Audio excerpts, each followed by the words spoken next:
Quelles sont les perspectives du marché immobilier français? Ce qu'on va analyser ensemble dans cette vidéo. Abonnez-vous à la chaîne et activez la cloche si ce n'est pas déjà fait. On commence tout de suite avec la dernière mise à jour du rapport de Jacques Frigitt. Jacques Frigitt, c'est quelqu'un qui fait référence dans l'immobilier, hein. Il travaille pour l'IGED, qui est une agence publique. Donc, il est impartial. Ses travaux sont sourcés sur des données très sérieuses, hein. C'est l'INSEE, par exemple. Bon, il mériterait d'être plus cité par les parties prenantes de l'immobilier. En tout cas, ce graphe-là, hein, il est pas très souvent, mis en évidence par les parties prenantes de l'immobilier et si c'était le cas, bah, en fait, ces derniers seraient obligés de reconnaître qu'il y a quand même eu une bulle, hein. En France, il y a une bulle énorme à partir des années 2000 et c'est rien de spécifique à la France en réalité. Si on regarde le crédit immobilier en zone euro, ici, hop, on est sur, heu, une explosion du crédit, en fait, dès qu'un pays rejoint la zone euro. Donc, la France, était dans les années 2000. Par exemple, ici, vous voyez la Croatie, on est à 13, donc ils sont arrivés, tout récemment dans la zone euro. Ça fait qu'exploser. Le prochain sur la liste, ça va être, la Bulgarie et eux aussi, il faut s'attendre à ce qu'il y ait une explosion du crédit immobilier. Alors ça a son importance, hein, on y reviendra après. Donc au niveau de cette, mise à jour, donc les stats de prix pour l'instant ne sont pas mis à jour. On a ce qu'on peut voir par contre, c'est les volumes. Donc, on a les chiffres à juillet, donc les volumes sont en légère reprise. Les logements anciens repartent un peu à la hausse, les transactions. Ce qu'il y a d'autre d'intéressant, c'est, bon, ici on voit que le taux d'intérêt nominal des crédits immobiliers, est toujours sur une légère pente, descendante. À mon avis, ça, c'est pas durable, mais, donc on reste toujours en taux d'intérêt réel, positif, hein, donc ça fait mal, hein, parce qu'on a passé en fait dans les années 2010-2015, on était presque en taux d'intérêt, on était souvent, on va dire, en taux d'intérêt réel négatif ou, très faible. Maintenant, c'est plus le cas, hein. On est vraiment à un taux d'intérêt réel positif, similaire à avant 2015, hein, donc avant le quantitative easing et cetera. Bon, ben ça fait mal évidemment, hein. Ça fait baisser le pouvoir d'achat immobilier. Donc là, ici, il y a 2 facteurs qui on le voit ici, ce pouvoir d'achat immobilier, la hausse des prix, en fait. Et puis maintenant, c'est plus la hausse des prix qui fait que ça a chuté comme ça, c'est, bah, le fait que les taux d'intérêt, sont devenus en taux d'intérêt réel, sont devenus positifs. Donc, bah, ça fait mal nécessairement. On est sur, alors des taux, ce qu'on peut aller regarder, c'est ici, hop, ce qu'on peut regarder, c'est que pardon, c'est ici. Ce qu'on voit encore, c'est que le taux immobilier à taux fixe, il est plus bas que le taux de dette, d'État à long terme. Donc, en France, c'est l'OAT qui fait référence. L'OAT 10 ans d'ailleurs, hein, pour l'immobilier.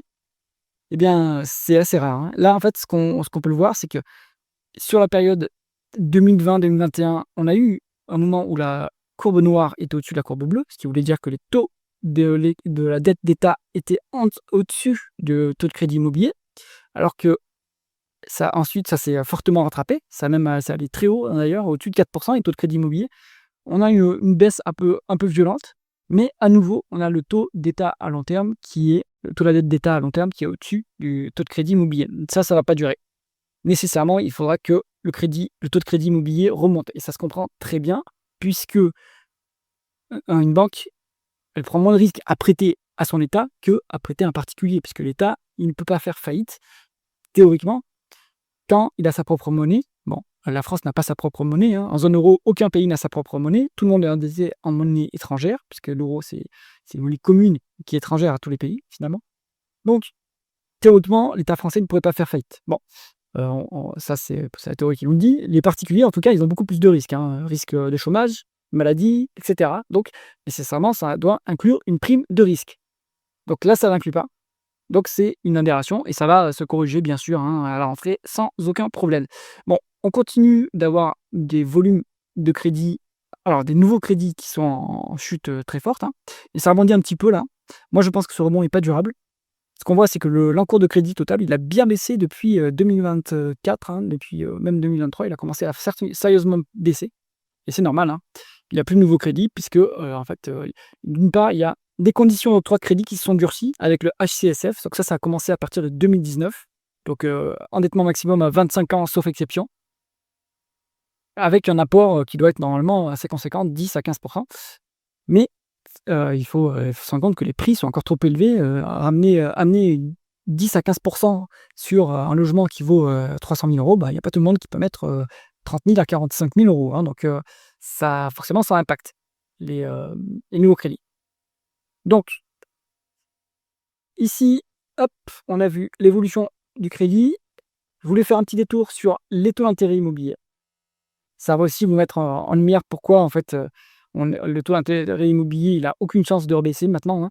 Si on regarde, donc la France à 10 ans, on emprunte à 3,45 points. Alors on est au-dessus de la Grèce, mais attention le marché grec, ferme souvent avant le marché français. Donc en fait, on est au coude à coude avec, les Grecs et puis on est plus très loin de l'Italie, hein.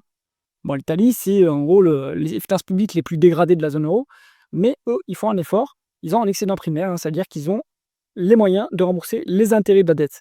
Ce qui n'est pas le cas de la France, hein. Donc, c'est-à-dire que la France est dans une trappe à dette, hein. C'est-à-dire que, bah, plus le temps passe, on ne peut pas rembourser les intérêts, donc les intérêts vont venir se rajouter et la dette va ne faire que grossir et vous rajoutez à ça des hausses de taux d'intérêt et bien sûr ça, bah, c'est inéluctable, hein, il y aura une crise. Alors, si on regarde l'évolution, hein, on voit que les taux, bon, globalement, partout dans le monde, ils sont en hausse, hein. Donc c'est pas comme un phénomène français, il y a un phénomène global.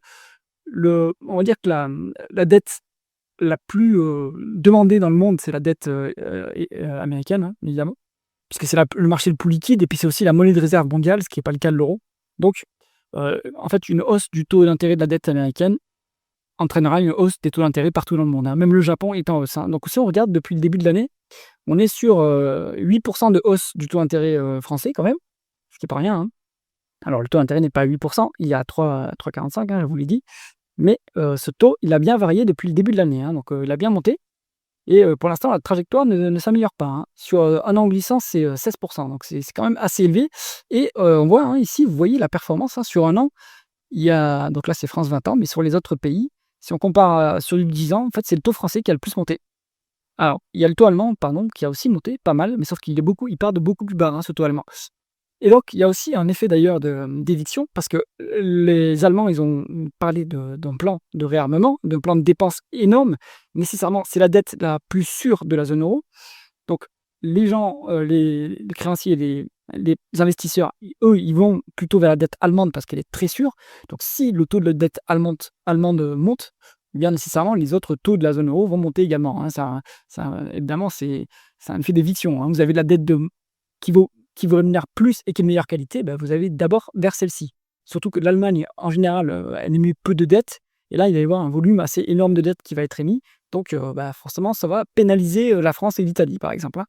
Donc ça, on va dire, c'est le facteur global qui fait monter, la dette par le taux d'intérêt partout dans le monde et après, en France, il y a un phénomène, spécifique, hein. Donc quelque chose à mettre, en évidence, d'abord, c'est, qu'il y a bientôt les agences de notation qui vont se pencher sur la note de la France, hein. Donc ça, c'est une note qui est donnée aux obligations françaises, donc à la dette émise par la France, qui sert de référence après pour les investisseurs. Certains investisseurs ne peuvent investir que dans la dette qui est notée, double A, par exemple, ou triple A, ou simple A.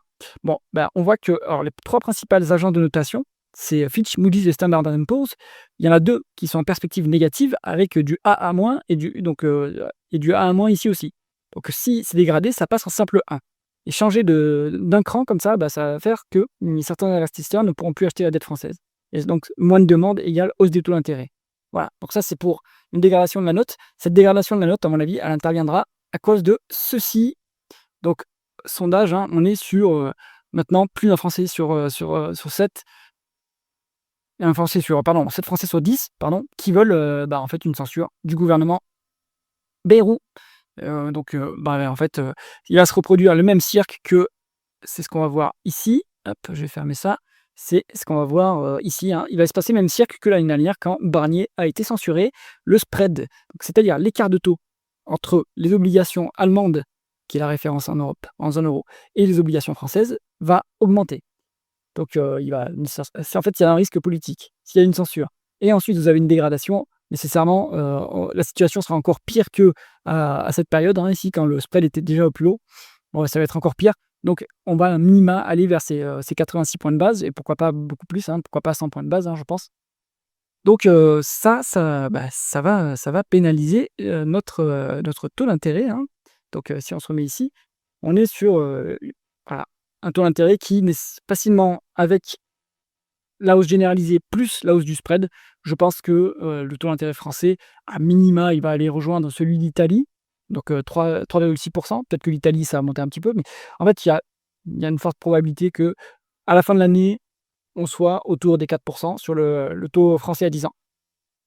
Donc 4 de taux d'intérêt, sur l'OAT, vous rajoutez la prime de risque pour l'immobilier, pour les particuliers, donc on va dire 4,5 hein, pour les taux d'immobilier du coup. Et puis après, donc ça c'est bien sûr hors assurance, hein, donc si vous rajoutez une assurance, bah, le taux d'immobilier plus assurance, ça sera autour du 4, ça sera du 4,7, du 4,8, voire du 5. Voilà, donc le problème de ça, c'est que évidemment, ça va encore plus rationner le crédit puisque les taux seront prohibitifs tant que les prix n'auront pas baissé. Et si le volume de crédit baisse, et ça sera ma dernière image, si le volume de crédit baisse, puisque les taux d'intérêt sont trop élevés et les prix trop élevés, eh bien, ça va entraîner une chute des prix de l'immobilier nécessairement. Donc ce graphique, c'est un graphique que je présente assez souvent, hein, qui a été présenté par Steve Keen. Et donc il met bien en évidence que en rouge, ça c'est la variation du crédit immobilier, en bleu, c'est la variation des prix. Et en fait, il y a une très bonne corrélation. Vous voyez, en 2008, donc là c'est sur les États-Unis, hein, on a coupé le crédit, bim, on a eu une forte variation à la baisse du prix de l'immobilier. Donc conclusion de l'analyse, eh bien, je vois peu de raisons pour que le prix de l'immobilier reste là où il est, et je vois pas de raison pour qu'il remonte. Et nécessairement, à court terme, il va y avoir des problèmes sur les taux d'intérêt. À moyen terme, de toute façon, c'est la démographie qui va l'emporter. Et vous savez bien que la démographie en France, et même en Europe, est pas très flambante. Donc voilà, les prix de l'immobilier, à long terme, enfin, ça sera plus bas. J'espère que cette analyse vous a intéressé. Si c'est le cas, mettez un pouce vers le haut et pensez à vous abonner à la chaîne. À bientôt.